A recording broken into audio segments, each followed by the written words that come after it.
Outsourcing আন্দোলনের গতিকে আরও ত্বরান্বিত করতে আমাদের চ্যানেলটিতে অবশ্যই সাবস্ক্রাইব করুন। আপনাদের লাইক, কমেন্ট, সাবস্ক্রাইব আমাদের নতুন নতুন ভিডিও দিতে উৎসাহ যোগায়। ধন্যবাদ। সরকারের যেটা দিচ্ছে এটা আমাদের প্রাপ্ত, এটা কি আমরা নিব না নাকি নিব না?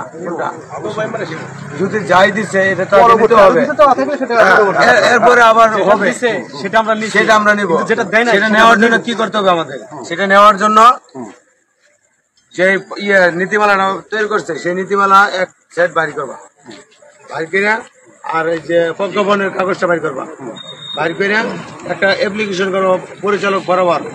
শুধু তোমার এখানে না, সিরাজগঞ্জ যতগুলো প্রতিষ্ঠান আছে প্রত্যেকটা প্রতিষ্ঠানে বলবা এইভাবে কাজ করতে। একটা আবেদন করবা, ওই আবেদনের পরিপ্রেক্ষিতে 2025 নীতিমালা অনুযায়ী নতুন বেতন এবং ঈদ বোনাস সহ সেটা চাইবা। ঠিক আছে? আর স্বাস্থ্য মন্ত্রণালয় থেকে লাস্ট অর্ডার এসেছে যেটা ওটা দিবা, ওটা তো প্রজ্ঞাপনে লেখা আছে।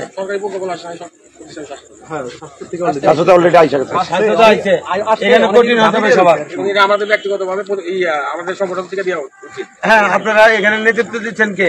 আচ্ছা, তারা সই দিয়ে দিবেন আউটসোর্সিং এর পক্ষে, পরিচালক বরাবর এটা জমা দিয়ে দিবেন। ওইখানে লেখা থাকবে 2025 নীতিমালা আলোকে নতুন বেতন মানে 15 এপ্রিল থেকে যে 600 টাকা ধরেন। আরেকটা জিনিস আমি আপনাদেরকে বলি, আসলাম আর কখন আসে বলা যায় না, ক্লিয়ারলি বলা দরকার। আমরা সারা বাংলাদেশে বর্তমানে যে আমার মনে হয় 2 মাসের ভিতরে আমরা 12 জন উপদেষ্টা, প্রায় 15 জন সচিবের সাথে আমরা মিটিং করছি, যেটা আমরা আন্দোলন করার পরেও আমরা তাদের সাথে বসতে পারি না। কিন্তু কল্যাণ পরিষদ সরাসরি তাদের সাথে কথা বলার সুযোগ পেয়েছে। আজকে যতগুলো রেজাল্ট আসতেছে, যে আপনারা যা পাইছেন সরকারের থেকে, এটা কিন্তু এই মিটিং এর ফল। আন্দোলনের ফল কিন্তু 50% আর টেবিলের 50%। ঠিক আছে, কিন্তু আমাদের আন্দোলন চালিয়ে যেতে হবে, কিন্তু সে আন্দোলন হতে হবে একমাত্র আমাদের পক্ষে। আমাদের পক্ষে আমরা রাস্তায় নামবো আমাদের জন্য। আমরা আমাদের মাথা বিক্রি করে কেউ যেন আন্দোলন করতে না পারে, আমরা সেই আন্দোলন। আমার প্রথম কথা, আমাকে বিক্রি করে যেন কেউ এমপি হতে না পারে, মন্ত্রী হতে না পারে, মনোনয়ন নিতে না পারে।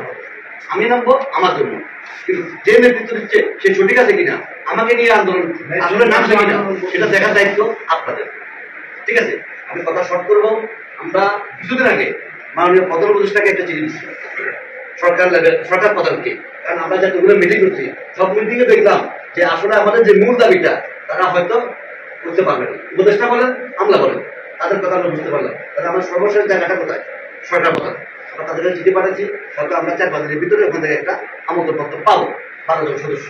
সেখানে যখন যাবো, আমাদের মূল উদ্দেশ্য যেটা, 30,000 কথা বাতিল করে স্ব প্রতিষ্ঠানের কর্মরতদের আত্মীয়করণ করতে হবে। আমার মূল দাবি, সেখান থেকে যখন এটা আদায় করতে পারি, সেটা যখন আদায় হবে তখন সাথে যে দাবিগুলো আছে অটোমেটিক চলে আসবে।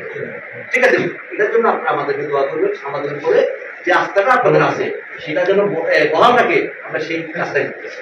সমস্যা যেটা বলবো, আমরা বিভিন্ন জায়গায় সারা বাংলাদেশে ৬৬টা জেলার মধ্যে অলরেডি সরকারি চিঠি চলে যাচ্ছে। বেশিরভাগ যাদের বেতন বকেয়া, যাদের চাকরিযুক্ত, ইনকোয়ারি সরকারি।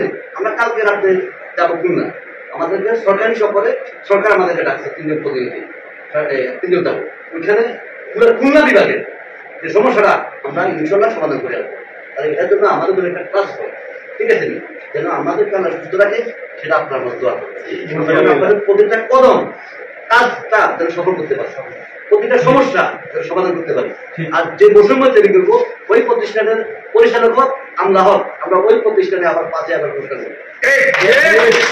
বৈষম্য থাকবে, এগুলো আমাদের মূল কথা। ধন্যবাদ।